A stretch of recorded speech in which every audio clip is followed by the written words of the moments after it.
हाँ, तो सुनिए ध्यान से, आप लोगों से कहना यह है कि पढ़ाई पे फोकस करना, ध्यान रखना, टारगेट लेके चलो, सब पेपर को बैलेंस करो, जिसका जो चीज़ कमज़ोर है उसको स्ट्रॉन्ग करिए। पढ़ाई के समय कोई भी डाउट्स होगा हमसे पूछिएगा, बेझिझक पूछिएगा, ठीक है ना, क्योंकि एग्जाम हॉल में हम आपके साथ बैठने नहीं आने वाले कि सर बगल बैठे हुए पूछ लेते हैं। एग्जाम हॉल में आपको खुद करना है, ठीक है ना। तो एग्जाम हॉल से पहले जितना डाउट्स वगैरह है क्वेश्चंस में वो बता पूछ लीजिएगा। कॉम्प्लिकेटेड इजी सवाल जो भी बनाइए, प्रैक्टिस करिए, जितना प्रैक्टिस करेंगे उतना इजी आपका होगा। प्रैक्टिस नहीं करेंगे इजी नहीं होगा। तो practice makes a man perfect. अब चलो हम लोग आते हैं थोड़ा सा इकोनॉमिक्स पे। जिनका इकोनॉमिक्स है, जिनका इकोनॉमिक्स नहीं है वो भी समझिए, वो जानिए, इसलिए क्योंकि देखिए एग्जाम में तो ये पूछेगा नहीं, लेकिन जब आप इसका नॉलेज रखिए तो आपका माइंड थोड़ा सा एक्टिव रहेगा। जितना ज़्यादा ज्ञान लीजिएगा ना उतना ज़्यादा फायदा होगा, जितना कम ज्ञान लीजिए उतना कम फायदा होगा। ज्ञान कहीं से मिले लेते रहिए, ठीक है। जगह का भी ज्ञान लीजिए, कहीं जैसे है, कहीं किसी हिस्टोरिकल प्लेस पे है, किसी कोई खराब इंसान है उसके अंदर जो अच्छाई है उसके भी ज्ञान लीजिए। National income, national income and related aggregates. इससे पहले जो चैप्टर थे, चैप्टर 1 एंड 2, तो चैप्टर 1 तो बेसिक था, the difference between micro and macro. The second chapter was the concept of macro economy, जिसमें हम लोग गुड्स पढ़े थे। गुड्स क्या होता है, प्रोड्यूसर क्या होता है, कंजम्पशन एक्सपेंडिचर क्या है, इन्वेस्टमेंट एक्सपेंडिचर्स क्या है, ग्रॉस क्या है, नेट क्या है, इन्वेस्टमेंट क्या है, उसके सिग्निफिकेंस क्या है, फिक्स्ड इन्वेस्टमेंट क्या है, इन्वेंटरी इन्वेस्टमेंट्स क्या है ना, फ्लो कॉन्सेप्ट क्या है, स्टॉक कॉन्सेप्ट क्या है, सर्कुलर फ्लो ऑफ इनकम क्या है, फैक्टर इनकम क्या है, फैक्टर प्रोडक्शन क्या है कि नहीं है। 4 फैक्टर इनकम याद होगा। अब देखो तो चैप्टर 2 जो पढ़े थे उसका कॉन्सेप्ट चैप्टर 3 में अप्लाई होगा। यानी जब हम इकोनॉमिक्स पढ़ते हैं, इकोनॉमिक्स को बोर मत पढ़िए, बड़ा इंटरेस्टिंग पेपर है, बड़ा मजा आएगा, खूब अच्छा से नंबर भी ला सकते हैं। बिकॉज ये ऐसा चैप्टर है जो हर चैप्टर को इंटरलिंक करता है, और अगर आप कंसिस्टेंटली पढ़ेंगे तो ये काफी इजी रहेगा। इवन तो बीएसटी से ये आसान हो जाएगा। अब बीएसटी से आसान क्योंकि बीएसटी में बात बनाना होता है। बीएसटी में क्या होता है कि कोई केस स्टडी देगा, उसको आंसर लिखिए टू द पॉइंट। इसमें क्या कॉन्सेप्ट अप्लाई करना है, इसे सोचिएगा, अपने आप कॉन्सेप्ट बन जाएगा कि कोई महंगाई होता है तब क्या होता है, ये कैसे करते हैं, वो कैसे करते हैं, ठीक है। अब इसी में चैप्टर है national income and related aggregates. तो नेशनल इनकम के लिए हमने क्या बोला था, याद है कि जो नेशनल इनकम निकालते हैं, नेशनल इनकम होता है कि नेशन का क्या इनकम है वो। तो नेशनल इनकम के लिए हमको 2 चीजों को ध्यान रखना है। कितने चीज को? 2 चीजों को ध्यान रखना है कि नेशनल इनकम के लिए क्या 2 चीजें होंगे। पहले तो नेशनल इनकम को हम लोग लिखते कैसे, नेशनल इनकम को हम डिनोट्स करते हैं NNPFC। किससे डिनोट करते हैं? NNPFC। इसका फुल फॉर्म है N for net, N for यानी पहला वाला जो N है इसका मतलब हुआ नेट, जो दूसरा नेट है इसका मतलब हुआ नेशनल। P फॉर प्रोडक्ट,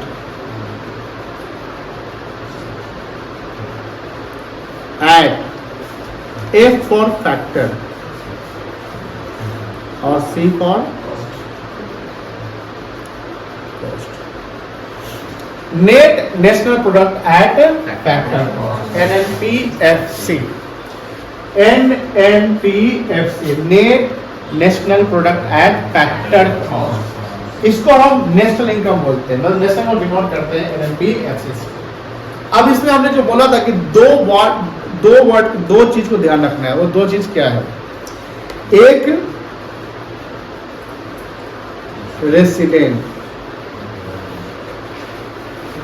यानी जो रेसिडेंट मतलब जो कोई अपने देश का नागरिक है जो उस कंट्री में रहता है, या सपोज करिए कोई विदेशी ही आकर रहने लगा। जैसे मान लो कि नीपू सर इंडिया के रेसिडेंट है क्योंकि वो इंडिया में रहते हैं। इंडिया में कमाते हैं। मान लो कि नीपू सर एक महीने के लिए सिंगापुर गए किसी काम से, कोई असाइनमेंट था उस काम से गए, किसी कंपनी की तरफ से, या कोई मान लो कि कोई टॉपिक पे लेक्चर देना है, यूनिवर्सिटी घूम कर देना है, एक महीना वहां पर लेक्चर दिए, वहां से उनको 50 लाख रुपया इनकम जनरेट हुआ एक महीने का। वो 50 लाख रुपया वो फिर इंडिया वापस आ गया, अपना इंडिया फिर अपना काम करना शुरू कर दिया। तो 50 लाख रुपया वहां छोड़ नहीं आए, 50 लाख लेकर आ गए। तो वो पैसा कहाँ जनरेट हुआ? क्या इंडिया में जनरेट हुआ कि इंडिया के बाहर फॉरेन कंट्री में? फॉरेन कंट्री में, एब्रॉड में हुआ। कहाँ हुआ? एब्रॉड। एब्रॉड मतलब विदेश, बाहर से पैसा कमाया है।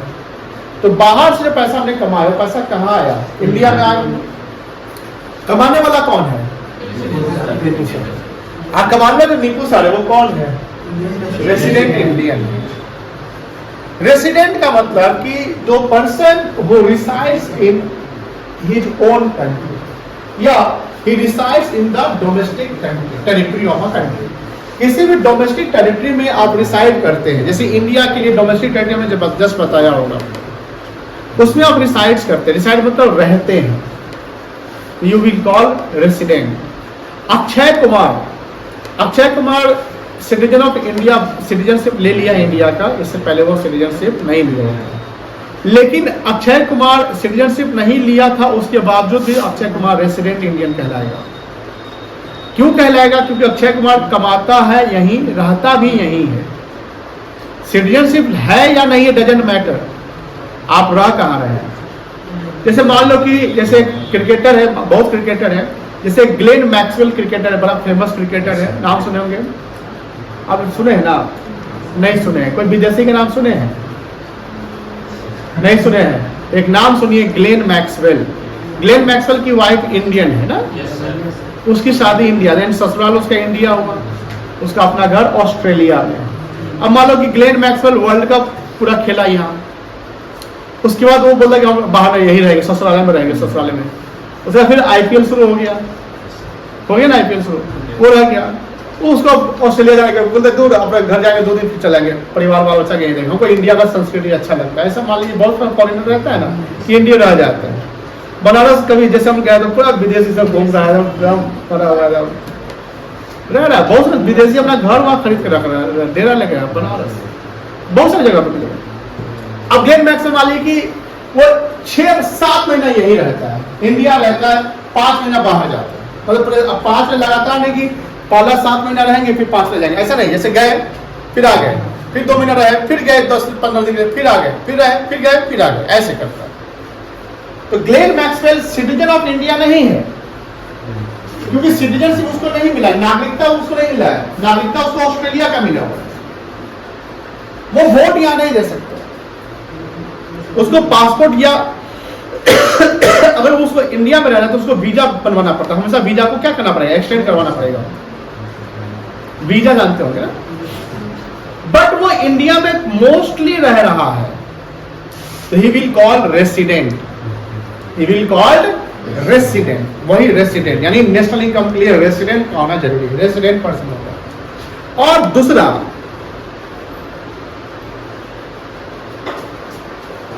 Factor income. फैक्टर इनकम, ये फैक्टर इनकम 4 थे, याद है? 4 क्या क्या था? लैंड से रेंट आएगा। देखिए लैंड जो है ना फैक्टर इनकम नहीं है, फैक्टर सर्विस कहलाएगा। अब फैक्टर प्रोडक्शन कहलाएगा प्रोड्यूसर पॉइंट से, फैक्टर पेमेंट कहलाएगा प्रोड्यूसर जो पे करता है, लेकिन हाउस होल्ड के लिए फैक्टर इनकम कहलाएगा। जैसे ट्यूशन फी मेरे लिए इनकम कहलाएगा, आपके लिए ट्यूशन फी क्या कहलाएगा? एक्सपेंस कहलाएगा। आप पेमेंट कर रहे हैं, मैं रिसीव कर रहा हूं। उसी प्रकार अगर मैं जमीन किराए पर दूंगा या बंगला दूंगा किराए पर, तो मुझे रेंट मिलेगा, तो रेंट मेरे लिए इनकम हुआ, उसको बोलेंगे मेरे लिए, मैं बोलूंगा फैक्टर इनकम। लेकिन आप क्या बोलेंगे अगर आप दे रहे तो? फैक्टर पेमेंट कहेंगे। क्या कहेंगे? तो ये बात कॉन्सेप्ट समझिए कि जो पे करता है उसको पेमेंट, मतलब प्रोड्यूसर पे कर रहा है तो factor payment, house holder receive कर रहा है तो फैक्टर इनकम। किस चीज पे आता है? तो सर्विस पे आता है। तो फैक्टर सर्विस कौन दे रहा है? हाउस होल्ड वाला दे रहा है। फैक्टर सर्विस कौन दे रहा है? हाउस होल्ड वाला दे रहा है, घर, ठीक है ना। लेकिन वो किसको दे रहा है? प्रोड्यूसर को दे रहा है, तो प्रोड्यूसर पार्ट कहलाता है फैक्टर प्रोडक्शन। कोई दिक्कत नहीं है। तो फैक्टर इनकम 4 है जो फैक्टर सर्विस से जनरेट होता है। फैक्टर इनकम 4 है उस जिससे फैक्टर इनकम सर्विस से जनरेट होता है। जैसे पहला फैक्टर सर्विस हुआ लैंड। लैंड मतलब जो हम लैंड देते हैं या लैंड में बिल्डिंग विल्डिंग भी आ जाता है, तो उससे हमको क्या मिल इनकम होगा? रेंट। तो rent is the factor income, rent is the factor income, but land is the factor service.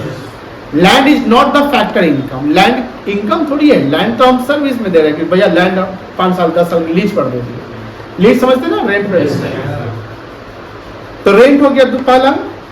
दूसरा हो गया interest.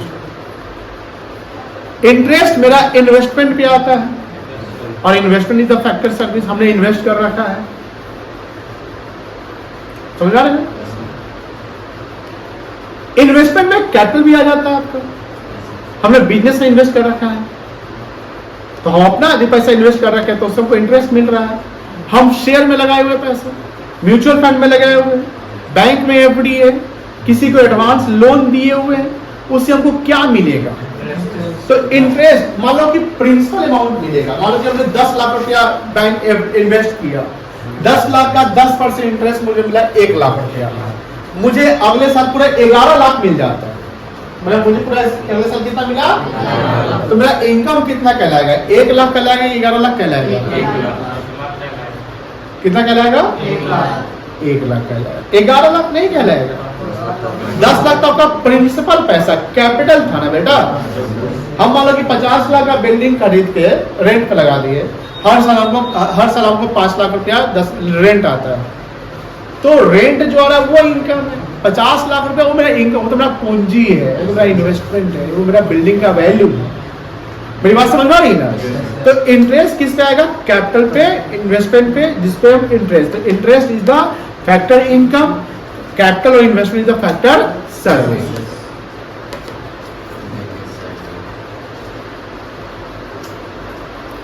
Wages and salary. Wages and wages मतलब मजदूरी। मजदूर नहीं होता है, लेबर होता है मजदूर। लेबर क्या होता है? मजदूर। उस लेबर को हम देते हैं वेजेज। वेजेज उस वर्कर के लिए इनकम है। वेजेज वर्कर के लिए क्या है? इनकम है। बोलिएगा बोलिएगा। सैलरी एम्प्लॉय को देते हैं तो सैलरी भी इनकम है। लेकिन अब ये सैलरी और वेजेज जो मिल रहा है किस पे? जब कोई काम कर रहा है कहीं पे कम मिल रहा है। तो सैलरी और वेजेज जो मिल रहा है is the factor income. Salary wages मिल रहा है क्या? Factor income. लेकिन किस सर्विस पे मिल रहा है? लेबर पे। लेबर का मतलब मेहनत करना है, ये होता है लेबर। मैं बहुत लेबर करता हूँ, पढ़ाई में बहुत लेबर करता है, सुने हो ना? लेबर। जैसे आप लोग जनरली लेबर क्या होते हैं? जैसे कोई जैसे चौक पे बैठा हुआ है या लेबर आया काम करने, तो उसको लेबर बोलते हैं। क्यों बोलते हैं उसको लेबर? क्योंकि आया मेहनत करने। हम भी लेबर कर रहे हैं। एक ऑफिस में डायरेक्टर बैठा हुआ है एमडी कंपनी का, वो साइन कर रहा है, वो कोई डिसीजन ले रहा है, कोई बजट बना रहा है, कोई मतलब कोई भी फ्लो चार्ट डिस्क्राइब कर रहा है, कुछ भी भाषण दे रहा है, वो भी लेबर कर रहा है। लेबर डज नॉट मीन कि जो फिजिकली आप करते हैं।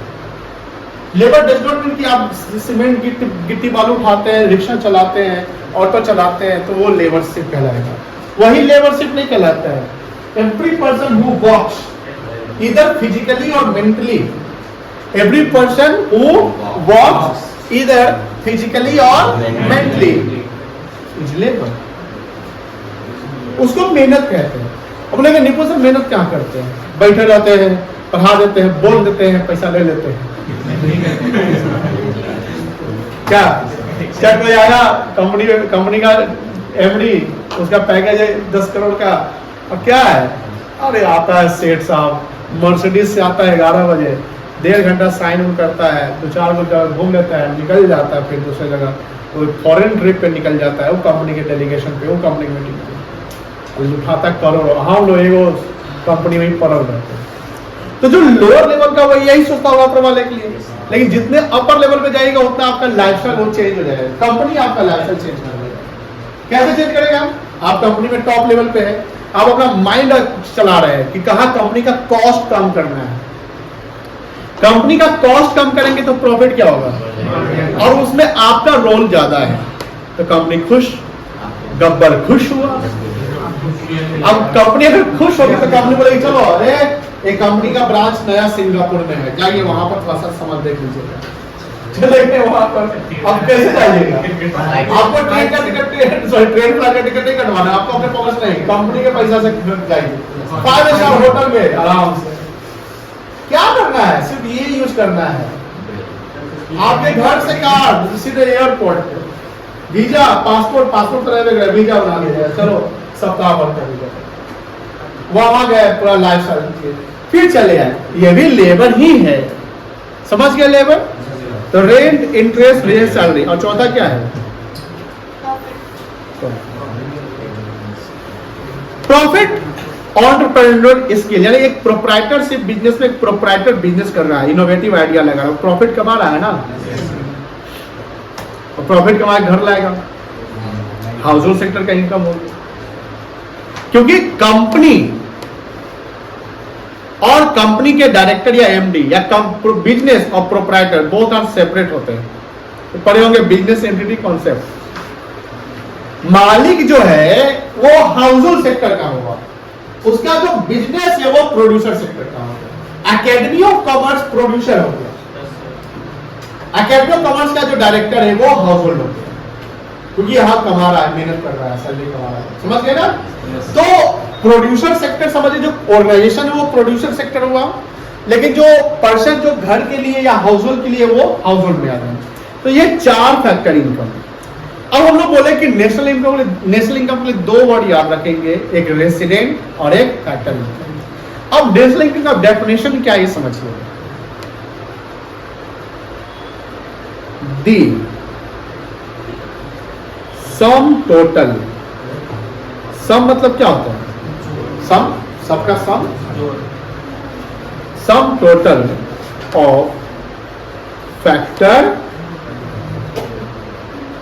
Income, sum total of factor income. याद देखिए वो किताब में, स्क्रीन में देखिए बेटा, बाद में देखिए, वन और कुछ नहीं, sum total of factor income कितने, रेंट, इंटरेस्ट, वेजेस, सैलरी और प्रॉफिट। अब इस सबका सम, कोई रेंट से कमा रहा है, कोई इंटरेस्ट से कमा रहा है, कोई वेजेस सैलरी से, कोई प्रॉफिट कमा रहा है, सब रेसिडेंट का। कमाने वाला कौन है, the sum total of factor income earned by resident।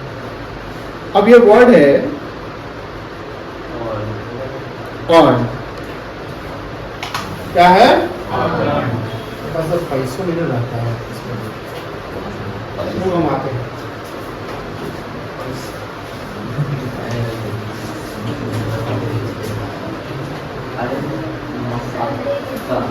कितना सबका संग लगे क्या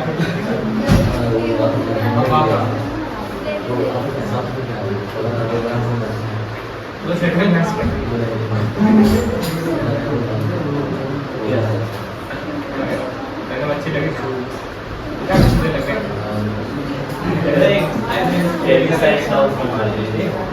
इसे मान लीजिए यहाँ आपका टेस्ट हुआ, क्या हुआ, टेस्ट हुआ। हमने बोला कि टेस्ट में जो पास करेगा उसको हम 10-10 रुपया देंगे। कितना देंगे, 10-10 रुपया। अब सपोज कि जैसे 2 बच्चे उधर से पास कर गए, 2 बच्चे इधर से पास कर गए, अब हम उनको 10-10 रुपया देते हैं। जैसे मान लीजिए 2 बच्चे इधर से आ जाइए, आइए पीछे से आओ, अंकित और उज्जवल तुम आ जाओ, आइए आइए आइए आइए बताते हैं। अब इनको प्राइज मिल रहा है, क्या मिल रहा है, 10 रुपया, फिर लौटा देना है, ठीक है। अब जाइए, अब और नहीं देंगे, अब बैठे। इनको 10 रुपया इन्होंने जीता, ये मनी है, क्या है, मनी है, ये खर्च कर सकते हैं, खर्च कर सकते हैं। चलिए 10 रुपया ये भी जीते, जाइए। अब आप दोनों आ जाइए।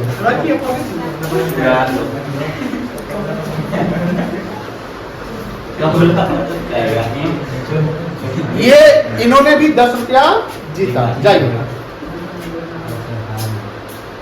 और 10 रुपया ये भी जीती। जाइए 40 रुपया हमने दिया। कितना दिया? 40 रुपया दिया। क्या आप मुझे जवाब दीजिए। अब जो नहीं जीते वो जवाब देगा। क्या वो उनका अर्न इनकम था, कमाया के पैसा था, कि बिना अर्न किए हुए मतलब अनअर्न्ड है। एक होता है अर्न, कमाया हुआ पैसा। एक होता है अनअर्न्ड, जो नहीं कमाया तो भी मिल गया। बताइए क्या है ये? नहीं कमाया गया पैसा कि कमाया गया पैसा है? कमाया गया पैसा। अब तो मजदूरी करवाए थे।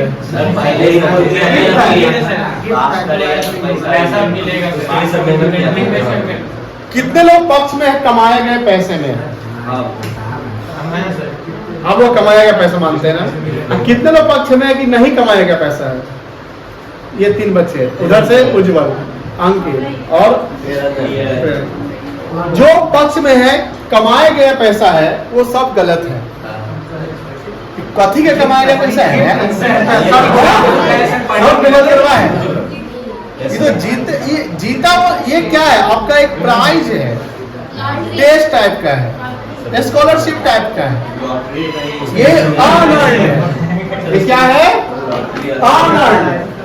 दूसरी बात, जैसे बिहार बोर्ड में जब फर्स्ट करिएगा तो सरकार पैसे देगी, स्कॉलरशिप टाइप का देती है पैसे। ये भी अनअर्न्ड है, नहीं कमाया गया पैसा। सब लोग पैसे लाइए। अब मान लीजिए कि हम आप जैसे अब सब लोग मान लो कि यहाँ सब लोग गरीब बन गया। अब सबको हम हेल्प करते हैं चाय बिस्किट के लिए, चैरिटी। हाँ ठीक है, चैरिटी दान पुण्य नहीं होता है। सबको दे दिए, लो सबको मान लो दे दिया। क्या मान लिख रहा है? मान लो कि पैसा हमने डोनेशन मतलब कि चैरिटी दे दिए, लीजिए बेटा खाइएगा आराम से जाइए। बताइए कमाया गया पैसा है कि नहीं कमाया गया पैसा? नहीं कमाया गया पैसा। आपके पप्पा, मम्मी नहीं, पप्पा। कौन? पप्पा जाते जैसी स्कूल कॉलेज, पप्पा ले 50, लो 50, 100 दे दिए। आपको किताब के लिए पैसे दे दिए, कॉपी के लिए पैसे दे दिए, या आपको कुछ खाने पीने के लिए पैसे दे दिए। क्या आपका कमाया क्या पैसा है?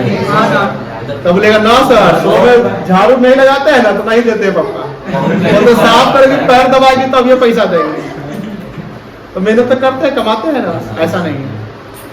These all are the earned income. नहीं कमाएगा पैसा। आपकी मम्मी घर में खाना बनाती है, कपड़ा साफ करती है, टिफिन बनाती होगी। आपको आप तो बड़े हो गए तो आप लोग का स्कूल यूनिफॉर्म तो नहीं टाइम करेंगे, खुद करना पड़ेगा। तो उसके लिए पापा क्या सैलरी देते हैं? एकदम विपक्ष में है पापा के, नहीं देते हैं। लेकिन कभी कभी मम्मी बोलती है सुनिए जी 2000 रुपया दे दिया था, मार्केट जाना है। तो अब मम्मी को चाहिए 1000 तो बोलेगी 2000, क्योंकि जानती है कि 2000 बोलेंगे तो 1500 तक आएंगे। ठीक है, ठीक है। अब लो 2000 मांगे, पैसा अभी तक खत्म हो गया, 1000 से काम। देखो पापा 1500 पे जान रहे कि पापा जान रहे कि 2000 मांगे 1500 तक ही आएगी, तो पापा बोलेंगे कि नहीं 1000 रुपया है। वो जान रहे कि 1000 बोलेंगे तो 1500 में ही आएगी। बात समझ रहे हैं? तो नेगोशिएशन चलता है। 1000 है लो, तो उधर नहीं लेंगी मम्मी, कैसे काम चलेगा? अभी यू है, ई है, आज काम रहेगा 4 को 40 को गिना दिया जाता है। अब 1500 तो चलो काम चला लो, यानी उधर से भी थोड़ा डाउन और इधर से भी थोड़ा अप। 1500 रुपया मान लो दे दिए, या मान लो कि हमेशा pin money pocket money mummy को मिल जाता है 5 जो भी है। क्या उनके घर में काम करने के कारण मिलता है कि ऐसे ही मिल जाता है? ऐसे ही है। तो these all are the earned income, मतलब नहीं कमाएगा, मतलब उसमें से पैसा मम्मी बचा लेती है। ध्यान सुनिएगा मेरी बात, मम्मी पैसा बचा के बैंक में जमा कर दी। एक समय ऐसा आया कि जमा करते करते उनका 1 लाख रुपया फुट गया। मैके जाती है, 2 भाई है, 3 भाई है, 4 भाई है, बगल वाला भाई है, सबको राखी के दिन राखी बांध देती है, ले 500, उधर 500 रुपया आ गया, जो भी पैसा है। अब राखी के कारण यह चाहिए तो भाई दूज टाइप जो भी होता है, जब गए तो पैसा मिल जाता है, तो उसी से 1-2 लाख रुपया बना लिए। बस 5-7 दिन में वो पैसा सब एफडी कर दिए। क्या कर दिए? एफडी। बच्चा एक साथ 11th वाला हो गया। हाँ कहा थे हम लोग? वही एफडी करा दी। एफडी करा दी। आप सुनिए ध्यान से, वो जो 1 लाख रुपया कर एफडी कराई, जो पैसा बचा उचा के पापा से चाहे कहीं से भाग ली थी, वो उनका नहीं कमाया गया पैसा था, लेकिन उस एफडी पे जो इंटरेस्ट आने लगा, बात समझ आ रही है? एफडी करवा ली, उस पे इंटरेस्ट आने लगा। आप बताइए वो इंटरेस्ट ऑन कमाया गया पैसा है कि नहीं कमाया गया पैसा? बताइए कौन सा फैक्टर इनकम में आएगा? ये पकड़े बात को ना। तो यहाँ पर नेशनल इनकम में सारा फैक्टर इनकम का सम लेंगे, लेकिन कौन सा sum? The sum total factor income earned bye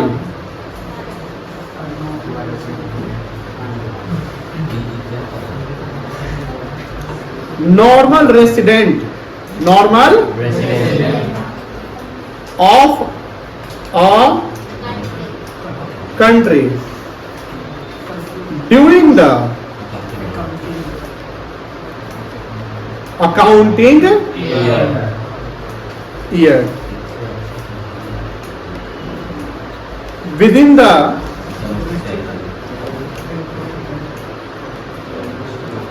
domestic territory as well as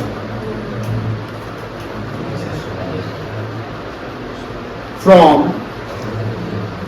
rest of, यह रेस्ट का मतलब बाकी, यानी एक रेसिडेंट, जैसे नीपू सर सिंगापुर गए, वेस्ट इंडीज गए, आप लोग दुआ करिए कि सब जगह घूमे, अमेरिका गए, फ्रांस गए, स्विट्जरलैंड गए, सब जगह गए, गए कमा के भी आ रहे हैं, वहां से घूमियो रहे हैं, कमाइयो रहे हैं, और सारा पैसा इंडिया में ला रहे हैं। तो सर का फैक्टर इनकम हो गया। अब factor income earned by normal resident हो गया कि नीपू साहब नॉर्मल रेसिडेंट है, कौन है? और इंडिया में तो कमाइए रहे हैं, महाराज बाहरों कमा रहे हैं, रेस्ट ऑफ वर्ल्ड, यानी एक इंसान नॉर्मल दुनिया में कहीं से, धरती आकाश नौ पाताल कहीं से कमा के लिया, मंगल ग्रह पे मानव कमा के लिया, चांद से कमा के लाए, पानी के नीचे से कमा के लाए, बुर्ज खलीफा से कमा के लाए। जैसे शाहरुख खान का इन्वेस्टमेंट दुबई में है, शाहरुख खान इंडिया डिसाइड करता है, दुबईयों से उसका आ रहा है, कपिल शर्मा शो माने दुबई में हो रहा है। कोई इंडियन मूवी बाहर लगा, जैसे बाहुबली, वहां से जापान से कमाया, चाइना से कमाया, KGF, दंगल चाइना में खूब कमाया, जितना इंडिया में कमाया ना उससे ज्यादा चाइना में कमाया। ऐसा हुआ, वो पैसा आ कहाँ रहा है? तो वो नेशनल इनकम का पार्ट माना जाता है। लेकिन मान लो कि आपके भैया दीदी चाचा चाची फूफा कोई भी विदेश रहते हैं और आपको गिफ्ट में कुछ दिए या पैसा ट्रांसफर कर रहे हैं, आपको क्या नेशनल इनकम में जुटेगा? नेशनल इनकम में नहीं जुटेगा, क्योंकि जुटेगा वही जो कमाया गया पैसा है। आपको स्कॉलरशिप मिला, आपको पापा पैसा दिए, नहीं जुटेगा। डोनेशन चैरिटी नहीं जुटेगा। वृद्धा पेंशन मिलता है ना, वृद्धा पेंशन नहीं जुटेगा। वृद्धा पेंशन में कोई आदमी वृद्धि कमाता है क्या? सरकार तो हेल्प करती है ना। कोरोना आया, कोविड, तो उसमें पैसा सबको काम में गया। मान लीजिए विधवा पेंशन होता है, पैसा नेशनल इनकम में है। लेकिन हाँ, मान लो कि एम्प्लॉय रिटायर कर गया, एक मान लीजिए आपके बाबा होंगे, कोई किसी के दादाजी जो रिटायर करके पेंशन कमा रहे होंगे। मेरा गलती में ये इंटेंशन नहीं था, पेंशन से खाते हैं ना। क्या उनका, अब यहाँ पर बताइएगा, क्या उनका कमाया गया पैसा कि ना कमाया गया पैसा? कैसे? यस, क्योंकि जब आप रिटायर करते हैं तो उस समय गवर्नमेंट के एग्रीमेंट होता है, क्या पूरा पैसा एक के साथ पेंशन का लीजिएगा कि मंथली करके लीजिएगा, ऐसा होता है। तो आप बोलते हैं कि नहीं, कुछ दे दीजिए, कुछ मंथली करके देते रहिएगा। तो रिटायरमेंट पेंशन, वर्ड समझेंगे, रिटायरमेंट पेंशन कमाया गया पैसा, इसको अर्न इनकम कहेंगे, तो नेशनल इनकम में जुटेगा, क्योंकि अर्न है। क्या है? लेकिन old age pension, window pension, ये अर्न नहीं है, ये हेल्प है गवर्नमेंट के द्वारा गरीबों को। तो ये नहीं टूटेगा। सिर्फ जब देखिए अर्न इनकम का मतलब बायलेटरल होना चाहिए। बायलेटरल मतलब कि टू साइड होना चाहिए। जैसे मैं अभी ट्यूशन भी अगर आपसे ले रहा हूँ, मैं आपसे कमा रहा हूँ, क्या कर रहा हूँ, कमा रहा हूँ। आप बायलेटरल है, आप सर्विस ले रहे तब ट्यूशन भी पे करते हैं। This is the earn income, this will be the part of the national income, कोई दिक्कत नहीं है। लेकिन अर्न इनकम क्या हुआ, वन साइडेड होता है, यूनिलेटरल कहते हैं। जैसे बिल गेट्स वाला गांव में, भारत में 4 गांव को डोनेट कर रहा था, किया ना, मान लो हम किसी को 1 करोड़ दे दिए। जैसे आप केबी से कोई सेलिब्रिटी आया, मान लो कोई सेलिब्रिटी आया, वो आया कि यहाँ से जो भी प्राइज जीतेंगे वो एक ओल्ड एज होम में पैसा लिखो देंगे या यहाँ दान कर देंगे। क्या वो कमाएगा, वैसे कमाएगा? नहीं कमाएगा। समझ गए? तो इसको लिखिएगा, इसको लिखिए। और क्लास यही रखते हैं, इसको और आगे डिस्कस करेंगे, ठीक है ना। और अभी